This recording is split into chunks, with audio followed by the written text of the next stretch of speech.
أنا أنور البريهي، يمني مقيم بشكل مؤقت في إسطنبول، تركيا. يعتبر الكرد أحد شعوب غربي قارة آسيا، وقد اتخذوا من الجبال الواقعة شرقي تركيا وغربي إيران وشمال العراق وسوريا موطنا لهم منذ القدم، مع وجود صيغ عديدة للفظة الكردي بما تدل على معاني مختلفة.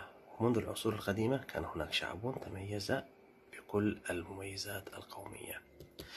وتقع أرض الكرد في منطقة تميز بطابعها الجبلي، واشتهرت مقاطعاتها في التاريخ القديم بأسماء عديدة مثل سوبير، سوباردو، كوتيوم، زاموا، كوهستان، بلاد الجبل.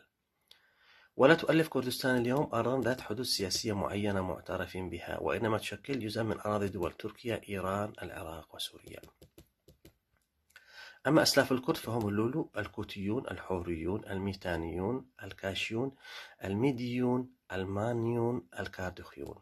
وهناك في منطقة الجزيرة العليا السورية تلال أثرية: تل موزان، أوركيش، تل ليلان، شاغر بازارة وشوكاني.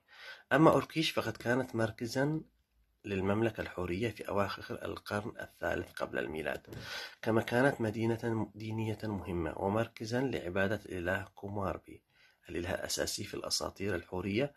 وامتد نطاقها من مثلث الخابور حتى نهر ديالا، وشملت شمالي بلاد آشور والمناطق الجبلية جنوبي بحيرة وان. واستطاع سوشاتتر توحيد مملكة ميتاني، ومناطق نفوذه امتدت من جبال زاغروس وحتى البحر الأبيض المتوسط.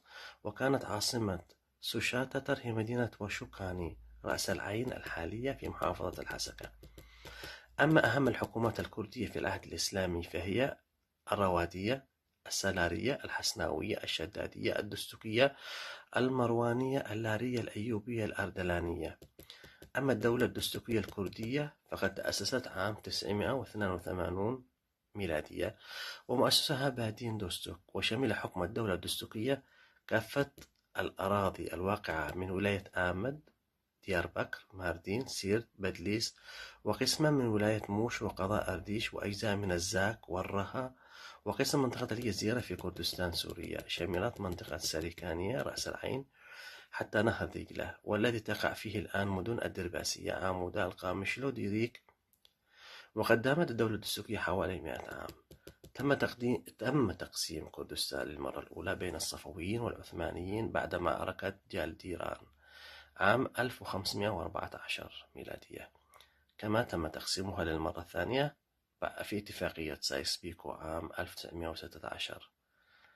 كانت هذه مقدمة لدراسة أعدها المحامي علي كولو. تحياتي لكم جميعا.